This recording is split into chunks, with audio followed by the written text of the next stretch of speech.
back to contact though, was there anything from your own life experience that either consciously or subconsciously bled its way into the story? Yes. Yep. My we used to live up in the Hudson Valley, and we had great in Socrates and Hmm. in West Camp, not far from you. Yeah. And they had great asteroid showers. If you remember, I mean, you always there was sometime during the year we'd have a great asteroid shower. You go up to Overlook Mountain and watch them Yeah, from Magic yeah. Meadow. But we were right there. We were in the. I was had my son on my shoulders one night. He was about 4 or 5, no, 3 or 4, and we were this beautiful night, and there was a we were out there watching the meteor shower, and it was pretty spectacular that night. And we're he's on my shoulders, oohing and eyeing, um, and he finally says, um, "Dad, who's out there? Not what or is God or heaven? Who's out there?" And that got me because that's I've always I've since a very early age that's been my thing is who's out there and can I go and can I get on the ship and go? Can I get picked up? Can I be abducted? And that stayed with me. And I wrote Contact at that house in West Camp in the Wow. snowstorms. Um, that got me. 3-year-old kid who's out there, and that's the kind of outward urge and the kind of outward uh, desire and gravitation, gravity pulling you away from Earth instead of to Earth that I think Carl was talking about is that inquisitive curiosity that keeps us wanting to expand and explore. That's what he wanted. And that got me. And that stayed with me all writing the script. I would always remember that moment with Jake, who's out there? Because that's what the movie's about. Oh yeah. I mean, to me, Contact is kind of both fundamentally scientific, but also kind of got like you said, the religious balance in it in kind of the best of ways. It blows my mind that in Carl's book it ends with the idea that there's actually a rational intelligence, not just obviously behind the wormholes and transportation system, but behind the entire universe itself. I mean, coming from the mind of Carl Sagan, I mean, what did you actually make of it the first time you actually read the story yourself? Once I got past all the religious stuff, at the center of it was exactly what the solution to so many of our problems would be, is let's stop spending money on killing each other and let's start spending money on trying to join this galaxy, the citizens of the galaxy that Carl says we can go do. And work towards that kind of like all the private space programs right now are so hopeful and positive, and it's exactly what Heinlein said would happen. As soon as private industry takes over space travel, then we'll all go to space. We'll all get there, and that's what's happening. And I keep waiting for it to catch on even more instead of being so controversial who Elon Musk is or what Branson's doing. Look at what's happening. We're going to the space. We're going back to the moon. We're going to Mars. You know, that's what Carl wanted. He wanted a robust science community of citizen scientists as well. To that's what we should be doing with our time. That's what we should be doing with our efforts and our dreams instead of what religion and what God. There was a line that's not in the movie that Carl and I and Ann wanted that I wrote. No, yeah, your God is too small.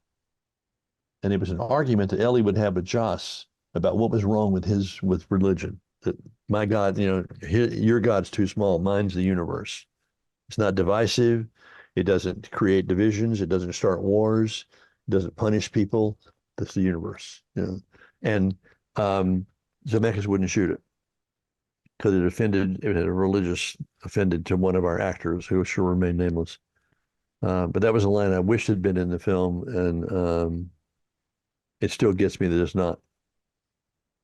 Because she was talking about something that the universe, if you think of the universe as being bigger than anything, God in a box that you pull out when you need it is not God.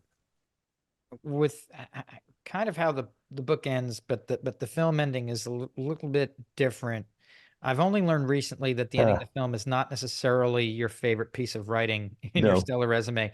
What do no. you think of the ending all these years later? And is there still anything you wish you could have done differently to wrap up the film versus the story? Yeah, there is. We wrote a completely different ending that Carl liked, that Annie liked. Uh, the ending for me is ambiguous. Uh, Zemeckis did not want to have it be definite that it happened. He wanted it to be questioned. Did it really happen? Did it not happen? In the book, it happened. And Ellie goes through that whole brilliantly scripted uh, interrogation scene that Goldenberg did, and where she can't make herself use the word faith. And the only thing that, and our ending was Carl wanted there to be proof that it happened. And in the book Pi, the equation pi was the thread that tied all that together. If you carried pi out far enough, you would see the artist's signature. There'd be some point where those transcendental numbers took on a shape and a form that was not transcendental. It was suddenly it was the artist. It was it was the artist's signature that the universe was created by a higher power that you don't have to have faith to believe in. It's a math equation. Math is the language of the universe, not preachers and what have you. So we had a scene where she's at the array with all the telescopes, and she has a kid. She and Joss have a child. Joss is off somewhere in South America, and Sam is like 2 years old, 3 years old. And they've given her a big giant computer to carry out pi. So we see all the, and she's giving a school tour, and she can't find Sam. The nanny didn't know where Sam went, so she goes into the computer room, and there's Sam sitting in the chair just looking, you know, wow. And all of a sudden the screen locks up, and you begin to see these concentric perfect circles form zeros. And the circle doesn't exist in nature, except as a cell. The nucleus, your nucleus, your cells, that's where the perfect circle exists in nature. Um, and um, and Ellie realizes that wherever you are in the universe, pi times the radius square is always the same. Every piece of matter is connected through the same kind of cellular structure.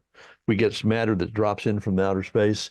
You can go in and carbon date it because of its composition. And then you went to H.R. Haddon, who was dying and being sent out into space, and you start seeing circles: pizza, basketball hoop, baseball, you know, circles that we know about every day that are still related to what's out there. And so she knew that it happened, and she had now proof that it happened. And Zemeckis wanted to keep it ambiguous. That's why the only thing you get is when Jimmy Woods talks to just went up her name, the vice president, and they talk about the 18 minutes of missing data on the recording. That's interesting. That's the only nod you get to it really happened. Yeah. And I think Carl was adamant about that the world understand this was real. It happened. It wasn't a dream. It wasn't a hoax. You know, and that's gone to me. So it's not a satisfying ending for me. Was that something that he was fighting for, or was it something that didn't make it? Had he not passed when he passed, do you think it would have made it in I don't know. I was so far out of the loop at that by that point point? that Okay. however that decision was made, there was nobody that could resist it because it was Zemeckis. And listen, the movie works on so many levels. He did an incredible job.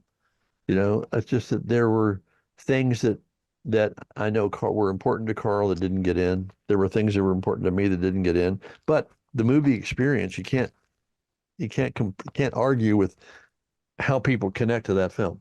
Oh, and I was going to say, on the flip side of what we were just talking about, what was it like seeing that film with an audience for the first time, and what kind of reactions did you observe in the room if Oh, I you was saw in it? tears. I mean, I saw it by myself again, like I saw Hook.